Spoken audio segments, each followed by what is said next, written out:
Hi there, I'm Matt Gemmell, a novelist from Scotland. Each week I write a mini story and send it out for free via email. The series is called Once Upon a Time and includes science fiction, horror and more.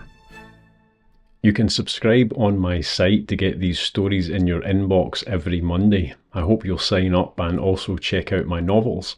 For now, I'm going to read you one of the stories in this series. This is story number 4 in the Once Upon a Time series, and it's called Dice. And last, but by no means least, this is the static core. The lieutenant sounded as proud of the machine as he obviously was of his uniform, but I knew that the device was hardly unique. Every ship capable of folded space propulsion had an S-core by necessity. All the same, I was curious because I'd never actually seen one in person before. It fit roughly with my expectations. Cylindrical in general outline, about 2 meters high and perhaps 1.5 meters in diameter. I stepped closer and was immediately aware of how incredibly cold the thing was. You can't physically interact with it, of course, the lieutenant said. But if you try to touch it, you'll freeze your fingertips solid. I knew a man who had to have his thumb and index finger amputated after he tripped and fell towards a core. I hadn't raised my hand towards the cylinder, but I took a careful step back anyway. There was a low railing surrounding the machine, and suddenly it didn't seem sufficient. "Remind me why you have these things," I said, not because I didn't know, but rather because I could see that he was dying to tell me. Sure enough, his eyes lit up with all the zeal of a museum tour guide who got the nerdy class at 9 a.m. "Well," the lieutenant said, "as you'll remember from school, there's more than one universe out there.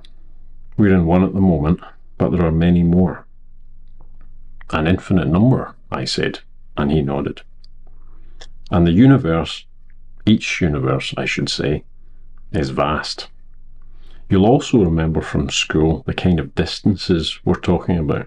Even at the speed of light, it takes years to reach the next star over from Earth."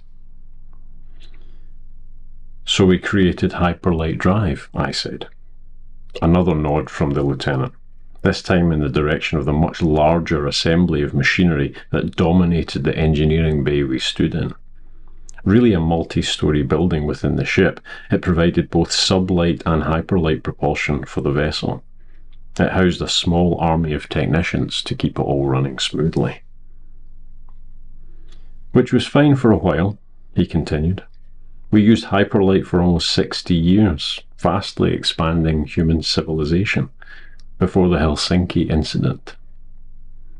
It was a favourite story, gleefully relayed by children everywhere to their parents once they'd learned of it, and the parents in turn listened in pretend amazement while privately recalling when they'd first heard it themselves. The Helsinki was a mining survey vessel, and decades ago it had been exploring an asteroid field somewhere between the twin stars of 61 Cygni, having passed the A star en route into the system and made the usual observations on flyby.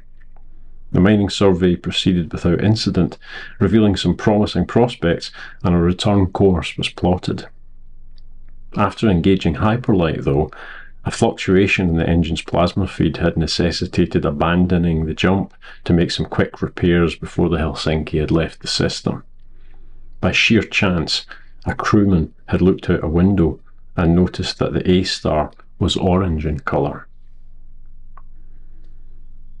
That's when they noticed that 61 Cygni A had been yellow when they arrived but was now orange, I said. The lieutenant nodded, his expression more sombre now. "I personally always remember it being orange," he said, "but then that's how it works. At the Helsinki's origin point before their initial attempted jump out of the system, the A star was yellow, like Earth's sun. The modest geosurvey vessel had inadvertently discovered the critical side effect of achieving faster-than-light space travel using plasma-moderated gravity distortion waves, generated by concentric spinning rings of element 683, you always ended up in a different universe from where you started. Once the incredible fact had been verified, space travel all but stopped, except for very local limited-range excursions, for almost 8 years. That was the length of time it took to invent the static core, which was essentially a networked computer system inside an isolation field of supercooled dark matter, which insulated its contents from being changed by the shift into a parallel universe. Its purpose was very simple indeed. It held a checksum for reality. When a ship dropped out of hyperlight, its crew knew 3 things: where they were, when they were, and the fact that they had been displaced by a random number of parallel universes. The trick was to find out whether the inevitable differences were going to cause an ongoing problem for navigation or even continued existence. At that point, a ship's static core immediately established contact with any other cores it could reach, and their range was truly vast. They would then compare checksums, which were fractally calculated from shipboard and planet-side databases and stored holographically. It was possible to very quickly identify which information differed between your arrival point and your last departure universe. The changes were logged, the new universe's checksum data incorporated into the ship's S-core for the next jump, and on you went. There were a few intrinsic quirks that were very, very useful indeed. First, if you had a static core on board, you always ended up in a universe which also possessed that same technology. Scientists and mathematicians were still trying to determine exactly why it was the case, but no one was looking a gift horse in the mouth. Second, and presumably for the same mysterious reason, the static cores acted like anchors. When arriving at your destination coordinates in a new universe, it was much, much less likely that your own civilization and territory would have changed compared to your last universe, seemingly due to the existence of the static cores. The cores almost made it seem like hyperlight travel was possible within the same universe, but not quite. Conversely, less advanced civilizations and planets who hadn't developed either static cores or even hyperlight propulsion at all were much more likely to suffer detrimental changes whenever any of the billions of vessels in the Union triggered a jump. In some documented cases, entire spacefaring species had been erased from history, or rather left behind in the departure universe. It makes you think, I said. Hell of a thing to accept for the sake of interstellar travel. I mean, after even one jump, you can never return to your family. Not to the same family, I mean. Almost always an identical one, though, the lieutenant said. Or in my case, literally the same. They're in my quarters on deck 26. If you feel that way, I'm surprised you didn't bring yours with you. We'll be jumping soon.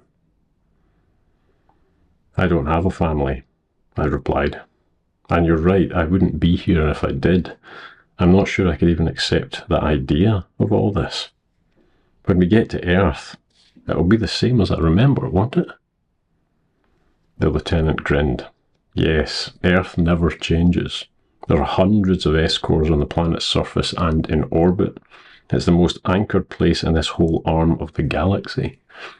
If any S-core did ever detect a checksum deviation for Earth, a new jump would be triggered automatically. I felt reassured, but then the feeling went away as I heard the hum of machinery powering up. A light within the static core, still visible through the fine mist which surrounded it, changed from green to amber. Jump order came through, the lieutenant said. We'll be going to hyperlight shortly. If you want to place a bet, there's a board over there.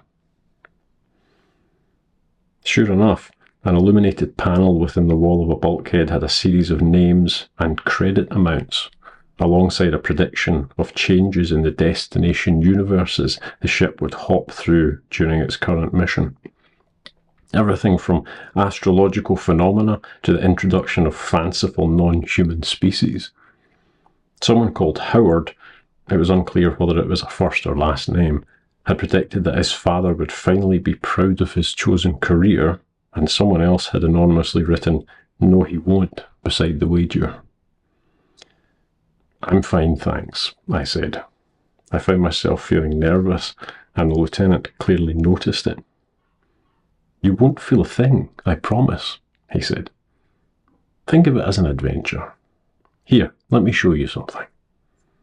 A steady tone began to sound nearby, and 100 display panels displayed a warning that the hyperlight drive would be engaged momentarily. I followed the lieutenant to a master control console along the adjacent wall. My anxiety only increased when I saw that it currently displayed the activation control for the drive. The lieutenant pointed at it, and I looked closer. Someone had digitally affixed a sticker to the smoothly pulsing trigger panel, showing an object recognizable throughout the Union.